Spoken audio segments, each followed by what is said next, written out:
Grazie a Cristina per aver accettato l'invito, per essere qui con noi stasera, e mi viene un pochino da sorridere. Io ormai ho due appuntamenti fissi all'anno, uno è quello di Natale, il secondo è la presentazione del libro, del nuovo libro con Cristina, e in questo caso viene da dire l'assassino torna sempre sul luogo del delitto. Io, Esatto. io mi ricordo l'anno scorso, durante la presentazione del libro, eravamo a Cagliari alla Fondazione di Sì, Sardegna, se non ricordo esatto, male, esatto. e avevo posto una domanda, un quesito sul finale di quel libro che mi sembrava aperto. Dicevo: non è che stai pensando al proseguo di quel libro? E lei mi ha guardato e mi ha risposto, non solo a me ma anche poi agli altri che erano presenti, in modo sornione. E poi ho Il capito perché, perché, il perché motivo. il seguito non era quello, ma era del suo primo amore e del suo esordio letterario con Garzanti, con Il sentiero dei profumi. E devo dire che ho ritrovato nonostante i pochi giorni di tempo che ho avuto per la lettura, è arrivato un bellissimo pacchetto da Garzanti che ringrazio, con l'autografo dell'autrice e una boccettina di profumo, di essenza di iris, che è rappresentativa di tutto il volume, ed è una cosa molto, molto carina. Però a me è arrivato, so da altri amici che invece non è ancora arrivato, ma credo che ci sia qualche problemino però noi oggi abbiamo Cristina con noi, E ho gli anche il amici della profumo. libreria L'ho Miriamaro che portato. sono qui con il banchetto dei libri, per cui non ci sono problemi. Dicevo, nonostante l'abbia letto più velocemente rispetto agli altri, devo dire che ho ritrovato una Cristina in gran forma, di questo però poi ne parleremo con lei. E vorrei fare una cosa, diciamo, alla rovescia, al contrario di quelle che abbiamo fatto negli anni precedenti. Tenete conto che io ormai è dal suo primo libro che così Sì. con Cristina ho l'onore di dare il battesimo alle sue produzioni. E vorrei leggere un pezzetto del libro che assolutamente non nuoce alla trama complessa della storia, ma che secondo me può essere un punto di partenza per la chiacchierata di stasera. Naturalmente io adesso non so se ci saranno le condizioni, ma solitamente c'è un momento anche dove il pubblico può intervenire con le domande, interagire con l'autrice. Vediamo se anche stasera ci riusciamo. Chiedo scusa a Cristina anche per la lettura, ma perché ogni fiore ha un'essenza e questa possiede delle caratteristiche nelle quali ognuno di noi può identificarsi. Alessia è forte, capace di combattere per quello in cui crede. Ha bisogno di prendersi cura di chi le sta intorno. Per ottenere ciò che desidera è capace di grande devozione. Elena fece una pausa.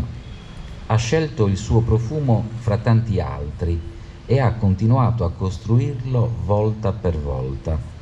La corrispondenza con la Violetta è quasi totale, ma d'altronde i fiori, le piante, gli uomini, ogni creatura è fatta della medesima sostanza. Non è poi così difficile.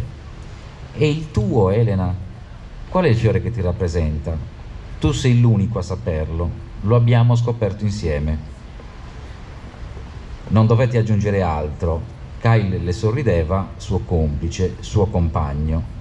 Ho sempre amato l'odore delle iris.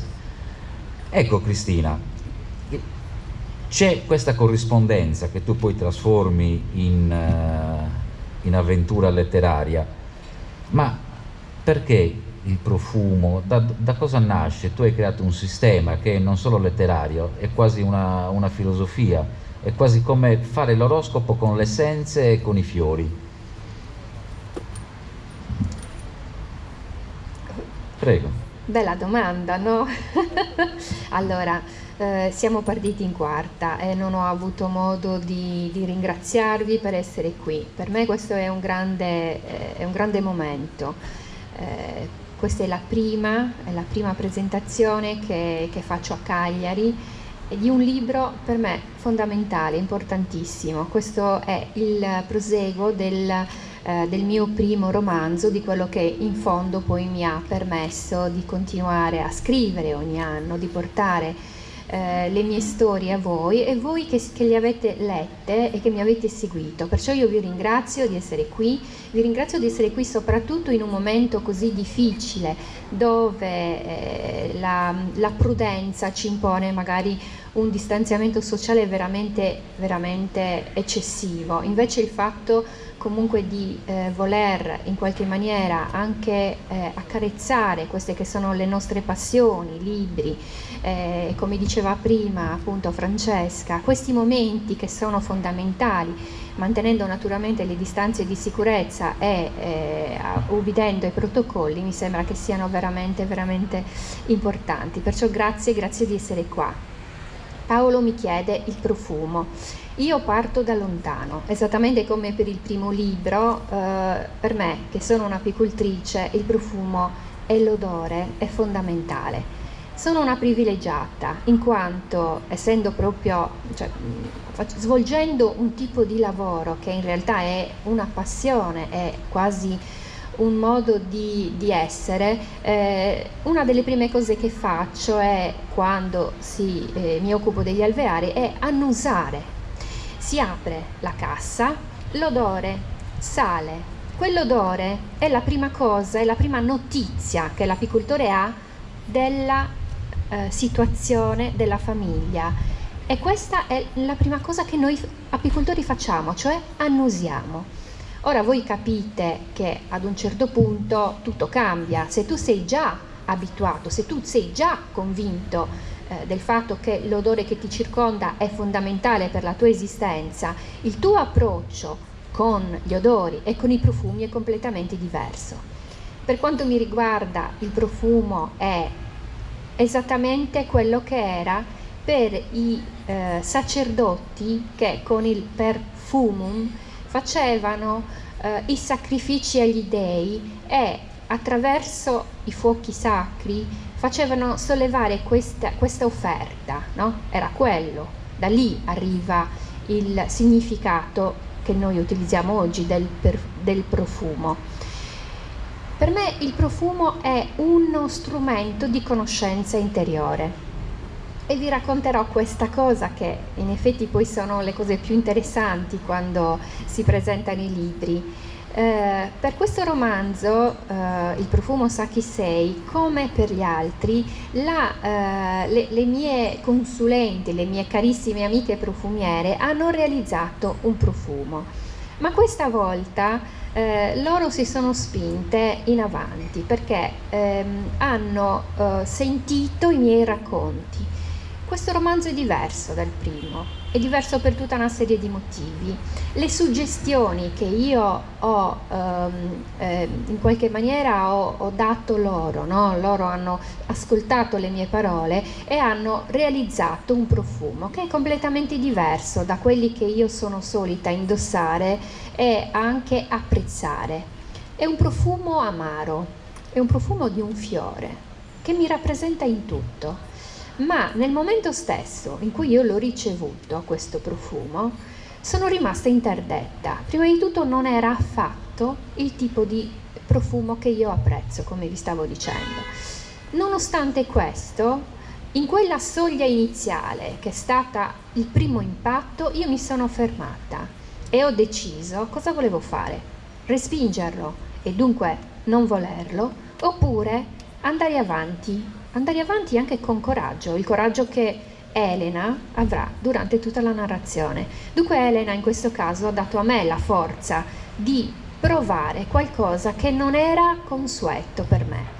Questo profumo mi ha travolta, è stato meraviglioso, mi ha convinta e mi ha anche affascinata, perché io proprio non l'avrei mai preso in considerazione, perché era diverso, era differente da tutto quello che mi piaceva.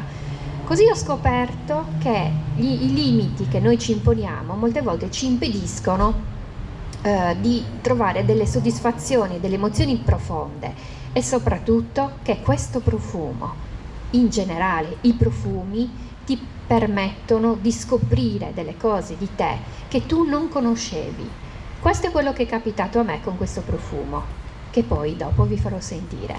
Perciò sì, il profumo è qualcosa di straordinario, che ha delle sfumature, delle declinazioni di lettura, delle emozioni che per tutti sono straordinarie. Anche solo il profumo dell'aria, di quella che ci circonda in un momento in cui noi siamo tranquilli, stiamo facendo una passeggiata, oppure un profumo che ci restituisce un ricordo e ce lo restituisce sotto forma di emozione. E l'olfatto è l'unica cosa che ci consente una cosa del genere. Bene, grazie Cristina. Ogni anno che passa ormai è più. Ma scusa, ma il profumo, noi abbiamo un profumo ed è sempre quello per tutta la nostra vita, o possiamo cambiare profumi? Questa è una curiosità che mi è venuta adesso ascoltandoti. Allora, in realtà il profumo va aggiustato. Ecco, questa è un'altra cosa che ho scoperto. Cioè, io sono elicriso, rimango elicriso tutta la vita? No, non necessariamente. Tu puoi avere un aggiustamento, perché tu cambi. Tu non sei lo stesso di 5 anni fa. Voi, se pensate al passato, alcune cose sono fondamentali e sono rimaste, ma poi la nostra percezione cambia, noi impariamo e noi facciamo delle esperienze. Queste esperienze in qualche maniera ci cambiano. Molte volte a cambiarci addirittura la lettura di un libro. Non so se a voi è mai capitato, ma a me è capitato. Cioè, non avevo mai preso in considerazione determinate cose, finisco il libro, è come se mi sentissi colma di una sensazione importante, perché ho sperimentato delle cose che sono lontane da me, e dunque questa sensazione mi ha arricchito. Perciò noi cambiamo, e i nostri profumi, cioè quello che ci piace, il nostro profumo dell'anima, cambia con noi. Bene o male. Allora, torniamo alla storia, Elena. L'avevamo lasciata con l'altro libro in una situazione, questa volta la troviamo in un'ambientazione un po' particolare, e tra l'altro veniamo subito a scoprire che c'è un problema, qualcosa che la blocca e che la rende insofferente, che è legato alla sua professione. Non è soltanto un'insofferenza interiore, che poi ci sono anche quelle che si svilupperanno durante tutta la vicenda, che coinvolgeranno la madre, che coinvolgeranno il compagno, che coinvolgeranno il padre biologico di sua figlia, che coinvolgeranno le sue amiche, che la sua socia, eccetera, eccetera, eccetera, nello stile migliore che Cristina poteva mettere a disposizione per i suoi lettori con questo libro. Però Elena ha un blocco, cioè non riesce più a fare il profumo, a costruire il profumo per le persone come faceva prima, come un sarto fa con un abito. Non riesce più a prendere le misure. Sì. Ha perso le coordinate, e sì. Questo innesca tutto un meccanismo di relazioni, coinvolgimenti personali e di pensieri, anche molti pensieri, che poi arricchiscono tutta la vicenda. Esatto, vi racconto un paio di l'inizio di questo libro. Abbiamo lasciato Elena, come diceva Paolo, in una situazione un po' così aperta. Noi non sapevamo tante cose di lei, non sapevamo se a quella telefonata che lei aveva fatto a sua mamma avrebbe risposto, non sapevamo cosa sarebbe successo nel futuro, non avevamo idea se Kyle, il mitico, bravissimo, affascinante Kylen MacLean, avrebbe tenuto fede alla sua promessa di amare una bambina che non era appunto la sua. Elena la ritroviamo dopo 7 anni, sono trascorsi 7 anni, ed Elena è una donna affermata, ha una prestigiosa profumeria, che realizza profumi molto importanti per tutta una serie di clientela Absolute, sì, per una serie di clienti molto, molto prestigiosi. E ha una bambina meravigliosa che incomincia anche a essere un individuo che la mette un po' anche in una condizione di discussione con se stessa. Dunque abbiamo una Elena che è diventata mamma e che capisce quelli che sono i problemi, le problematiche della maternità e di avere a che fare con un altro individuo che non è appunto lei. E abbiamo un uomo, un compagno, una persona straordinaria che anche lui però ha le sue necessità. Elena in questa situazione è una donna apparentemente fortunata, dunque vive la sua condizione interiore di paura, di insofferenza e di timore, perché il suo compagno vero, quello che non l'aveva mai tradita, il profumo, ormai lei non lo sente più, o meglio, lei non sente più il significato. Nei profumi che lei realizza, che sono apparentemente buoni, lei non sente più niente e questo la porta a farsi tante domande.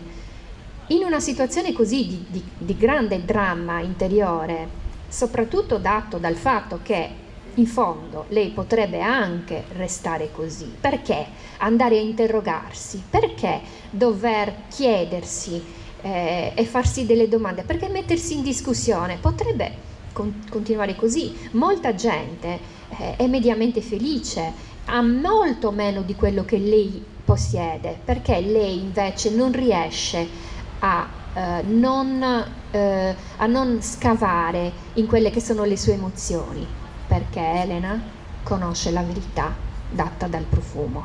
A questo punto lei è disperata e arriva una telefonata, giunge una telefonata dalla persona a cui lei mai avrebbe immaginato che potesse arrivare una mano che le dava un aiuto. Dunque questa donna, sua mamma, Susanna, le propone di tornare a Firenze. Immaginate il palazzo delle Rossini, non l'avevamo più visto, non sappiamo che cosa è successo, non sappiamo che cosa ne è stato di questo luogo così importante, bello, magico. Ci sono stati 6 generazioni di profumiere, anzi probabilmente di più, perché è dal 1600 che abbiamo questo palazzo nel quale la profumeria è andata avanti. Abbiamo il negozio famoso di Lucia Rossini, abbiamo un palazzo pieno di testimonianze di tutte le Rossini che si sono avvicendate negli anni. Elena torna a Firenze e poi tutto quello che succede è un po' la storia di questo romanzo, che non si ferma a Firenze, ma Firenze sarà un punto di partenza. E anche perché c'è una cosa che complica ulteriormente le cose, ma lei è molto brava, nel senso che la telefonata di Susanna, cioè della mamma di Elena, a sua volta nasce da una mancanza, da una cosa irrisolta della mamma, quindi è tutta una serie di queste cose che fanno parte anche della nostra quotidianità e alle quali noi spesso non pensiamo, ma c'è tutta una serie di coincidenze che poi non sono coincidenze così tanto per caso, ma che alla fine hanno un senso per lo sviluppo che seguono.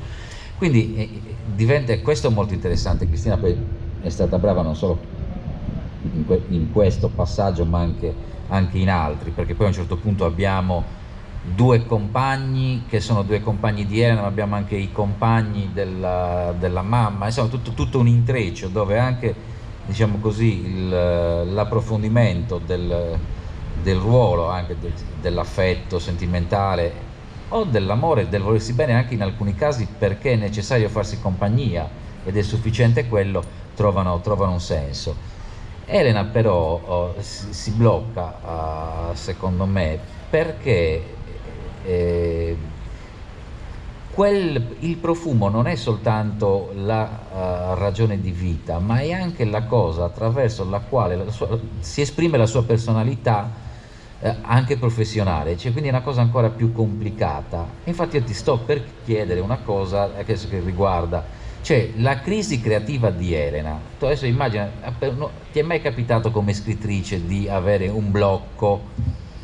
E se puoi raccontarci come questo blocco l'hai superato?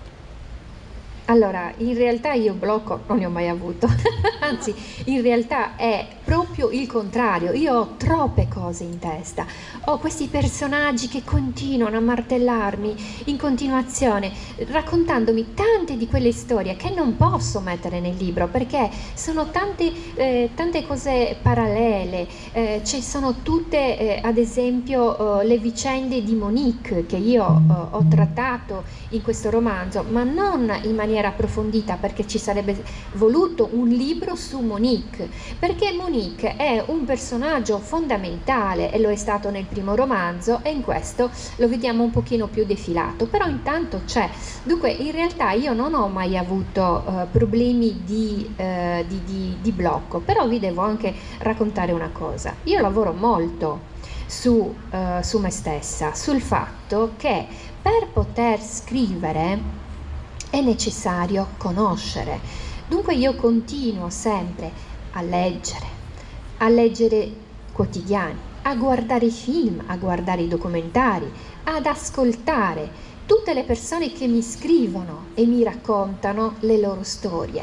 E sono storie meravigliose, di una profonda umanità.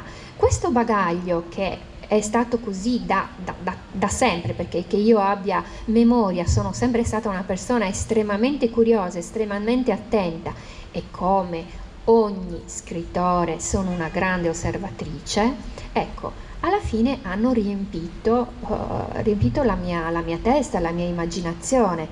Non ho mai avuto una caduta di immaginazione per questo motivo, cioè sapevo sempre quello che poi sarebbe accaduto, anzi anche di più, perché molte volte mi viene l'idea di raccontarlo alle presentazioni. Quando ho scritto La custode del miele e delle api e mi è apparsa la piccola Anna, io non avevo proprio idea di chi potesse essere questa bambina che spuntava fuori da dietro un alveare con tutte queste foglioline che aveva e tutte le api che le ronzavano intorno. Dunque, vedete, quando c'è un'apertura totale nei confronti della scrittura, nei confronti di se stessi e anche nei confronti di quello che ci circonda, quello che ci arriva è tanto. E io in genere ho il problema contrario, perché i miei libri, i miei editor ve lo potrebbero confermare senza problemi. Io scrivo tantissimo, anche cose che in effetti poi sono non necessarie. Bisognerebbe fare tanti libri e ho un po' di difficoltà a trovare il filo conduttore unico che poi mi porta alla narrazione, e in effetti ho un po' di come dire, di tagli che io stessa faccio nel romanzo, perché comunque è molto però bisogna proprio avere anche l'impegno con se stessi, con i lettori, di utilizzare il tempo, anche quello che non è canonico per la scrittura, per arricchirsi di nuove emozioni, di nuove anche situazioni che ti fanno riflettere. Quindi pericolo scongiurato. Sì, noi abbiamo Elena che invece ha un blocco in questo caso, ma il blocco di Elena non è un blocco creativo, è un blocco dovuto al fatto che lei ha in qualche maniera mancato a se stessa. C'è stato un momento in cui, mentre lei proseguiva nella sua vita, ha abbandonato quello che era che apparentemente era il lascito di sua nonna. Noi in realtà scopriremo che non è così, ma Elena, soprattutto all'inizio del nostro romanzo, crede che invece questo sia il punto. E lei non può vivere senza questa sensazione. Lei si trova come dire, defraudata, lei si sente abbandonata. Questo io invece lo posso capire, perché se io non avessi questa sorta di comunemente viene chiamata magia, ma non è una magia, è qualcosa che si ha dentro e ti spinge a raccontare, ti spinge a immaginare e che fa di te quasi uno strumento nelle mani dei personaggi. Io ho paura di perdere quello e dunque faccio tutto quello che posso affinché questo non avvenga. È molto interessante quanto hai appena detto. Io ho citato Monique, c'è in una parte del libro, adesso non riesco a ritrovarla, ma a un certo punto tu scrivi, o il commento è: Monique ha girato tutto il mondo e non si è accorta che quello che stava cercando ce l'aveva sotto gli occhi, che è una cosa, diciamo, che è comune a molti di noi e anche ad altri personaggi del libro, alla stessa Elena tra l'altro, se poi alla fine della lettura è un pensiero che siamo autorizzati a compiere. Però è anche vero che se non fosse così non sarebbe questo libro, sarebbe un altro. E allora all'interno di questa trama articolata, di questi spostamenti, di questi viaggi, di questa ricerca, sembra quasi che le difficoltà, le complicazioni di ciascuno, i vuoti di ciascuno, poi messi insieme ricompongano l'originale.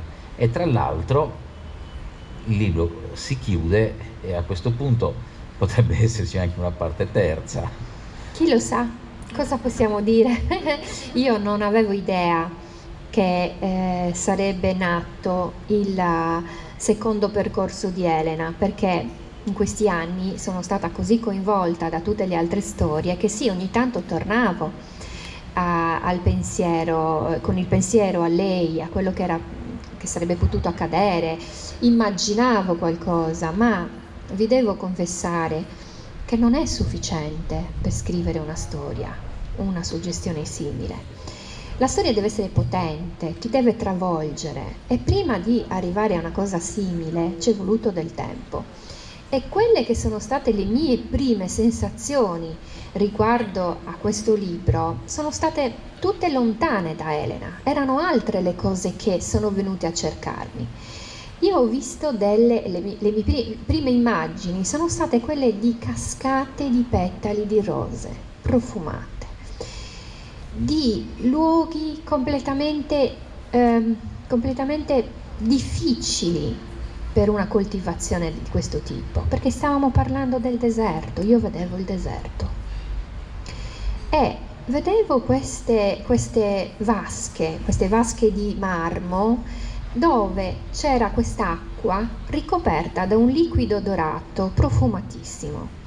Ora voi potete ben capire che era molto lontano, a parte il profumo, a parte questo liquido profumatissimo che in realtà è un olio essenziale, siamo molto lontani dalle suggestioni evocate dal Sentiero dei Profumi. Il Sentiero dei Profumi era ambientato in Europa, qui stavamo parlando di altro e anche la sensazione emotiva che mi lasciava questa visione era completamente diversa.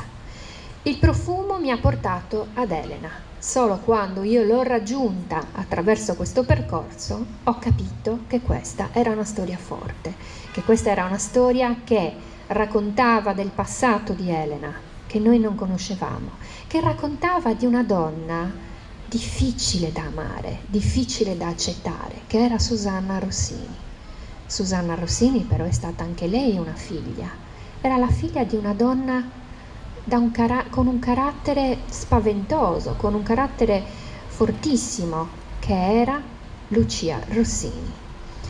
A quel punto Elena e Susanna non erano solo madre e figlia, erano quasi sorelle.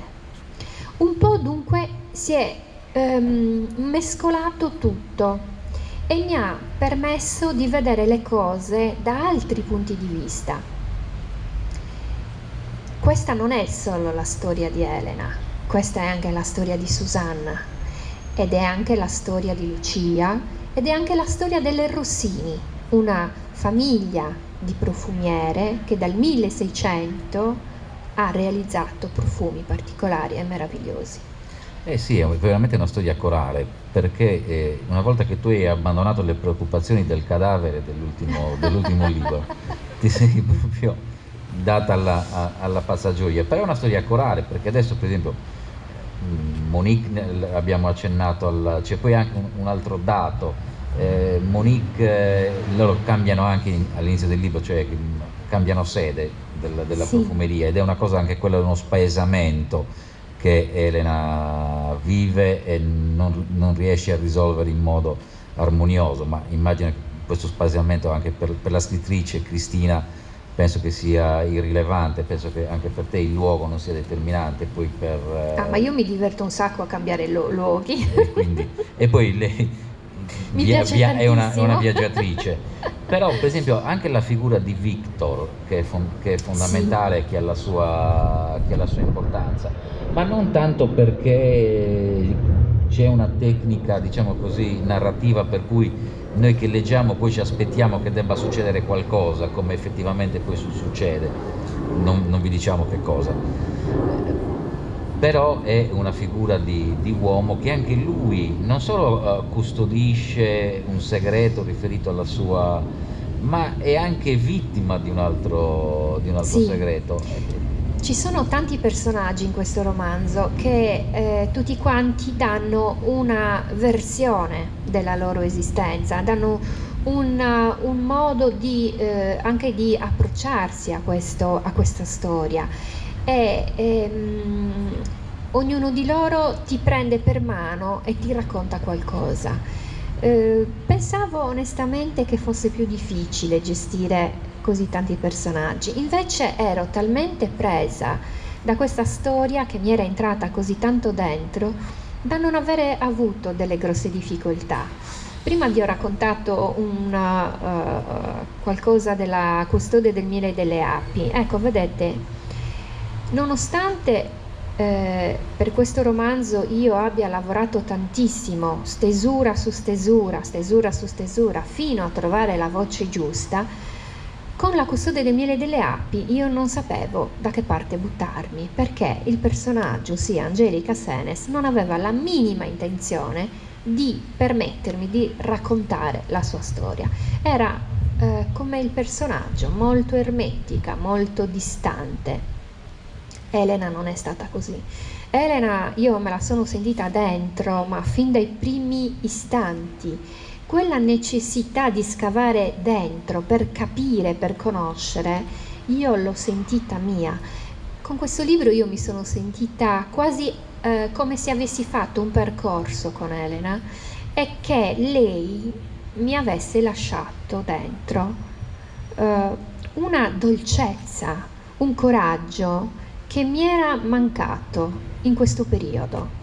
Noi abbiamo avuto mesi di lockdown, in questi mesi io ero completamente sconvolta, come immagino tutti quanti, ed è stata proprio la scrittura a tenermi in piedi, nel senso di dare dei confini a quel mondo che confini non ne aveva assolutamente più. Perciò anche in questi nuovi personaggi che tu hai citato, come Victor, che è uno secondo me dei personaggi migliori, più importanti e anche più adorabili di questo romanzo, io mi sono trovata molto bene. Meno male, non hai fatto fatica a tratteggiarne, però rappresenta poi anche un aspetto. Adesso io, anche per deformazione e formazione personale, vedo sempre la letteratura in relazione poi con la nostra vita quotidiana, e quindi ci sono molte cose, cioè, leggo non solo per trascorrere qualche momento, diciamo così, sereno e tranquillo nella lettura, ma anche la lettura per me è anche conoscenza e anche cercare di capire quello che ti succede intorno, perché i romanzi hanno una funzione molto importante anche da questo punto di vista, almeno per me. Poi io non so se tu condivida questo pensiero. Assolutamente. Ma Victor ci introduce ad un mondo che oggi che è quello del vicino Oriente, che è al centro anche delle cronache per altri ragionamenti. E tu ne prendi la parte, diciamo così, di quella civiltà, di quella cultura la più, diciamo, la più rappresentativa proprio dal punto di vista culturale, perché lui è un grande esperto di un'unica essenza, di un unico fiore, e c'è questo viaggio. Tu immagino non sei andata lì a Taishi, com'è si chiama? Si chiama Taif, ed è un luogo veramente speciale, si trova accanto alla Mecca. Ed è una città veramente unica, perché sorge a circa 1000-1200 metri di altezza. È il luogo dove la casa reale dell'Arabia Saudita si reca per le vacanze estive, cioè ci sono delle temperature molto più accettabili rispetto al resto del paese. È anche un luogo dove viene coltivata una rosa unica, particolare, che si chiama appunto la rosa Tringitipetala di Taif, che è appartiene alle rose damascene, dunque ha un profumo meraviglioso, ma quella che si coltiva a Taif è proprio unica nel suo genere. Infatti l'essenza di questa rosa è quasi impossibile da trovare. Una buona parte appartiene al sovrano e alle principesse, le quali decidono loro chi può avere questa essenza. Dunque stiamo parlando di una storia all'interno del profumo, e io ho trovato estremamente affascinante. Vi racconto che a parlarmi di questo luogo, perché se io non sono potuta andare fisicamente, non parlo mai di qualche cosa che io non conosco, trovo sempre il modo di conoscere quello di cui io parlo. Perciò è stato un uomo a raccontarmi questa storia, un uomo che lui va tutti gli anni, che lui produce un profumo meraviglioso che ha tra i suoi ingredienti proprio la rosa di Taif, quest'uomo si chiama Perris, ma è anche un profumiere che, come la nostra Elena, discende da una famiglia di profumieri che vanta una tradizione così prestigiosa da essere una delle poche famiglie, probabilmente l'unica esistente, che creava i profumi per le case reali. Maria Antonietta di Francia ha utilizzato i profumi che creava questa famiglia. Dunque io ho avuto il privilegio di parlare con quest'uomo, che mi ha raccontato come si svolgeva tutto a Taif, quelle che erano le tecniche estrattive, il fatto che per estrarre questa essenza, che è praticamente unica, non venivano utilizzati i macchinari moderni, anzi nemmeno si pesano, si contano le rose. Ecco, è qualcosa di molto diverso dall'omologazione che abbiamo noi in Europa. Ma tutto quello che accade in questo romanzo, questo profumo, questa visione del profumo che c'è in questo romanzo è completamente differente da quella che è la concezione del profumo in Europa. Noi qui troviamo altro. Addirittura troviamo un altro modo di chiamare il profumo. Lì lo chiamano attar. Dunque ci sono tante cose diverse rispetto al primo romanzo, e in questo caso, parlando di Victor, abbiamo un mondo che si apre e ci racconta un'altra visione della vita. Noi facciamo in fretta a condannare, no? Sentiamo una cosa e subito diamo il nostro giudizio. Invece io qui ho avuto delle grosse difficoltà a condannare determinate cose. Sono nel dubbio su tante situazioni, e penso che questa Arabia Saudita, che voi scoprirete, chi leggerà il romanzo scoprirà in questo libro, vi darà il modo di vedere le cose dall'interno, ecco, sì, così.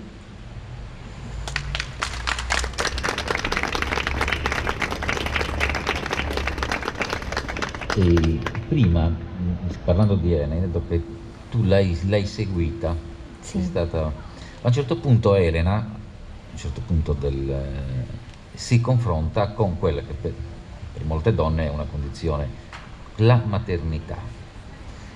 La maternità è una discriminante all'interno dei rapporti sociali,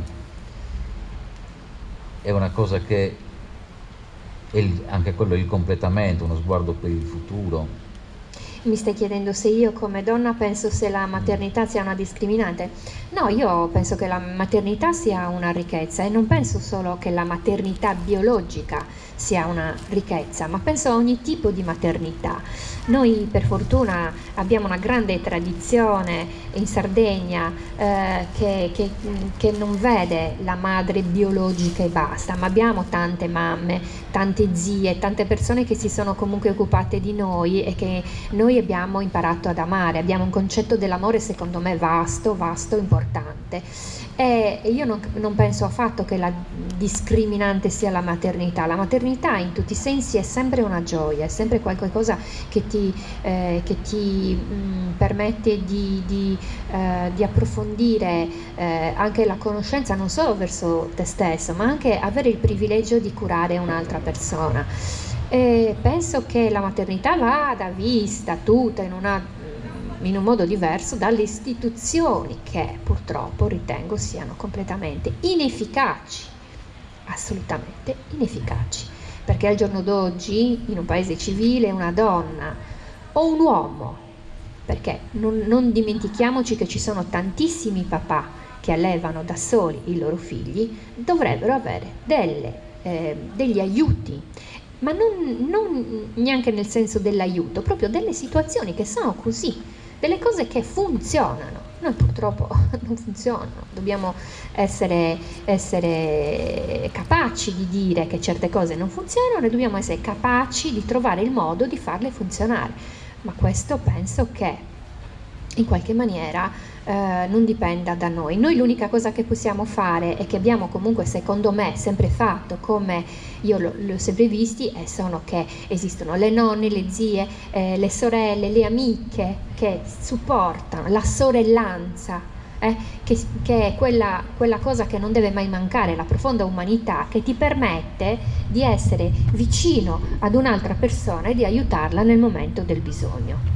E tra l'altro tu, ma questo riferito al padre naturale, al padre biologico di Bea, cioè, lanci anche così la riflessione della famiglia che è una famiglia allargata. Esatto. Per sì. cui è molto carino i bambini, cioè abbiamo due papà, ho due papà, lei lo prende e immagino che tu abbia riflettuto su questo passaggio e quindi la bambina non si spaventa, non entra nello sconforto, non si dice vabbè ne ho due, è una cosa... Sì, perché nella situazione attuale che noi viviamo in questo momento ci sono tantissime famiglie allargate e ci sono anche dei modi di vedere le cose che non siano conflittuali, sia per il bene dei figli ma anche per avere con se stessi e con gli altri un rapporto più armonioso, più importante.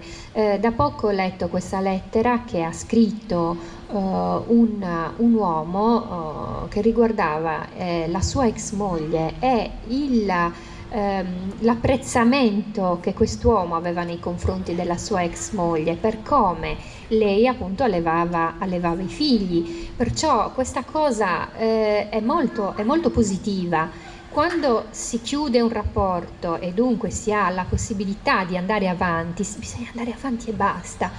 I legami, soprattutto dove c'è stato tanto amore, si possono recuperare. Io sto parlando delle situazioni naturalmente che sono accettabili, non quelle che non entro nel merito di quelle che non le prendo proprio neanche in considerazione, quelle che hanno violenza o altro. Sto parlando delle situazioni in cui una persona chiude un rapporto e lo chiude in maniera pacifica e pensa al bene dei figli, al bene di se stessi, perché ognuno di noi poi ha il dovere di essere felice e di trovare la strada giusta. Molte volte bisogna lasciar perdere anche. Condivido. C'è una cosa, adesso poi io non so se qualcuno ha già letto il libro, vuole fare delle domande, o anche se non l'ha letto e ha qualcosa da chiedere a Cristina, siamo qui a disposizione. Ma riflettevo adesso, sentendo anche le tue parole, che nei tuoi libri, in questo soprattutto, succedono delle cose, o almeno io così ho la sensazione che mi ha accompagnato durante la lettura, succedono delle cose che nella vita quotidiana noi non facciamo succedere. Cioè, nella vita quotidiana spesso, anche nei rapporti con gli altri, predominano i silenzi. Invece nel tuo libro, nelle tue storie, questi silenzi si aprono, ed è appunto la funzione della letteratura. E così come le tue amiche profumiere, che immaginarie e reali, sentono la responsabilità anche civile di fare il profumo, nel senso la responsabilità sociale, che si preoccupano di non fornire a quella determinata persona il profumo sbagliato, tu come scrittrice, quando pensi che poi le tue storie vanno in mano, qui nella fascetta dice oltre 300.000 copie, oltre 300.000 lettori, ci pensi al fatto che ognuno di noi, uno diverso dall'altro, legge queste cose e le interpreta, le vive, le assimila in modo diverso? Senti una responsabilità, diciamo così, civile, anche se leggera, del tuo essere autrice di storie? Oddio, quando scrivo io seguo la storia. Non penso che poi questa storia, come ti posso dire, cioè è una cosa piuttosto complicata. Prima di tutto perché le mie storie non hanno mai qualcosa di didattico, no? Non sono non devono educare, cioè io non leggo per essere educata, e dunque io ho nei confronti dei miei lettori la medesima considerazione che ho di me stessa, cioè io leggo per in qualche maniera anche sperimentare delle cose nuove. Mi piacciono i libri che mi portano a vedere cose differenti, che mi permettono di allontanarmi anche da quelle che sono le mie quotidianità, che mi danno la possibilità di sperimentare qualcosa che è molto lontano da me, e dunque mi arricchiscono, perché io divento anche più tollerante, perché con la lettura tu in qualche maniera sei il protagonista. È una considerazione quella del lettore che io vedo come se fosse al mio fianco. Non so se riesco a spiegarmi. Cioè io sono lettrice e autrice nello stesso momento, e quando qualcuno poi dei miei lettori mi scrive, mi racconta le sue impressioni, io sono felicissima, giustamente, soprattutto se hanno colto quello che io o quello che i personaggi volevano raccontare.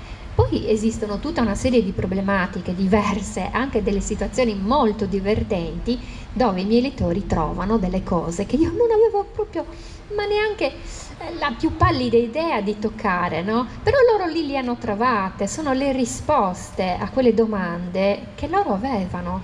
E questa è la magia della scrittura. Io non lo sapevo, però loro le hanno trovate. Per me non era una cosa su cui io avevo la mia attenzione, ma loro sì.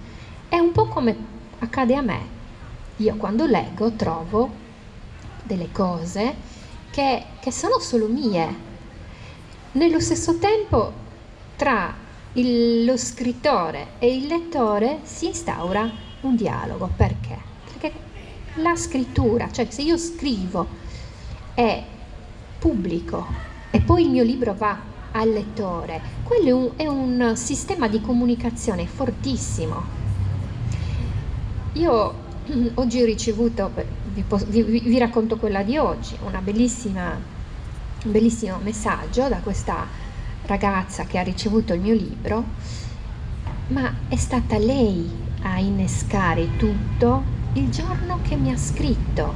Un giorno mi è arrivata una cartolina con un suo pensiero.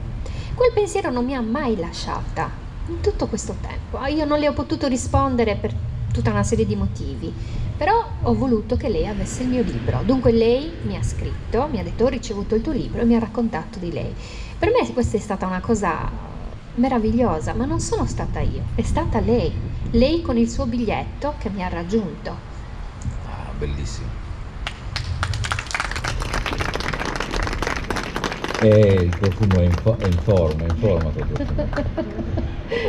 profumo. Sembra quasi che con il ritorno al profumo e con il libro Il profumo Sakisei, al quale auguriamo tutte le fortune possibili e immaginabili, però c'è qualcosa, è come se tu facessi il punto anche sulla situazione. Adesso c'è un dettaglio che magari ai lettori normali, interessati giustamente alla storia, non importa, però anche le parti, diciamo, che sono così gli angolini dove l'autore o ringrazia o si assume tutte le responsabilità per gli errori che eventualmente sono stati trovati e si trovano nel libro. Però ci sono una serie di informazioni anche nei ringraziamenti che sono un pochino particolari, e questa volta mi è sembrato di cogliere che oltre a qualche riga in più, però sono i ringraziamenti come se stessi ringraziando così una comunità. Ci sono i nomi anche di alcuni tuoi colleghi, Sì. della cosa, e questo io l'ho trovato molto bello, Sì. ed è un elemento, diciamo così, anche questo che segna un percorso, un cammino che è in crescita e fa piacere. Io ho ringraziato molti dei miei colleghi perché durante appunto il lockdown, durante questo periodo che è stato drammatico, così come dicevamo, drammatico per tutti, questi miei colleghi per me sono stati importanti, sono stati il mio conforto, e in qualche maniera le nostre chiacchiere, il fatto di esserci stretti l'uno all'altro, ha permesso che questo libro vedesse la luce. Bisogna ringraziare, perché nel gesto del ringraziamento c'è una felicità importante, c'è la condivisione, c'è una condivisione grande. Sì, io quando arrivo ai ringraziamenti sono sempre molto molto felice, mi ricordo di tutto quello che è accaduto, mi ricordo delle persone che mi sono state vicine, che mi hanno dato la mano. È bello, è importante, e tutto quel percorso poi alla fine si conclude con quel libro che è un po' anche loro. Sì, poi io alcuni li ho anche conosciuti di persona nel tempo, quindi è veramente sorprendente il livello di amicizia. Anche quest'anno a Villa Cidro, Sì. con la Pavani, Sì. cioè due amiche, così con l'altro autore Garzanti, Galeano. Sì, con Enrico Galliano. Sì, con Enrico. Che è uscito faccio anche il ridere, suo libro sì. di recente. Sì, è uscito il suo libro, 2 in realtà, ma Enrico è un grande, Enrico è una persona meravigliosa. Io l'ho conosciuto in tempi non sospetti, quando ancora appunto lui non era diventato il grande Enrico, non lo era ancora, anche se per me in realtà dopo che ci parli 2-3 minuti ti rendi conto del livello della persona, dell'umanità, proprio della sua capacità umana che ha di coinvolgere. Sì, ho avuto questo grande piacere, e poi la nostra amicizia è andata avanti, ma così anche con Alessia Gazzola, Sì, con Anna Pavani, come dicevi prima. Francesco Abate per quanto riguarda Cagliari, eccetera. Cioè io lo dicevo proprio in questo senso, che ho notato questa differenza, cioè i ringraziamenti sono d'obbligo doverosi, la parola grazie queste 6 lettere che hanno questo potere, come scrivi tu, Sì. nella loro semplicità straordinario. Però ho visto anche qualcosa di più, cioè una comunità anche quella Sì, letteraria, certo. che sta Pronta crescendo e a che anche quello è un sostenersi, risultato. certo, pronta a sostenersi. L'ho trovato molto una cosa bella, ecco. È stato Mirko Zilai, ad esempio, che mi ha dato delle dritte per quanto riguarda La Casa degli Specchi. Lui è un thrillerista, è una persona bravissima, che ha pubblicato con grandi nomi, è il traduttore del Cardellino. Insomma, stiamo parlando di un uomo di grande levatura che ha avuto la pazienza di raccontare, comunque a me che ero una scrittrice di romanzi completamente diversi da quello che poteva essere un giallo, e lui mi ha dato una mano in questo senso. Io potrò, io ho un grande senso proprio di gratitudine nei suoi confronti, come appunto nei confronti di tutti gli altri miei colleghi che hai citato prima. Io ringrazio tutti, adesso poi avviamo il firmacopie, alcune avvertenze. Mi raccomando, in ordine, distanziati, e poi Cristina firmerà le copie e lancerà il profumo, vi spruzza un po' di profumo. Io vi ringrazio per questa serata, ringrazio gli organizzatori, ringrazio Francesca, Liberos, Cristina, quanti hanno collaborato, gli amici della libreria Miele Amaro, quanti hanno collaborato per la riuscita di questa serata, e ringrazio Cristina per aver scritto questo libro, Il profumo sa chi sei. Vi auguro di incontrare presto Elena, Susanna, Victor, Monique, Alessia, Bea e tutti gli altri protagonisti del libro. E ve lo dice, io sono un grande ammiratore, un sincero ammiratore e anche partigiano di Cristina. Quando leggete c'è sempre lei che fa capolino e vi guarda. A tutti voi grazie e buona serata. Grazie mille, grazie. Grazie.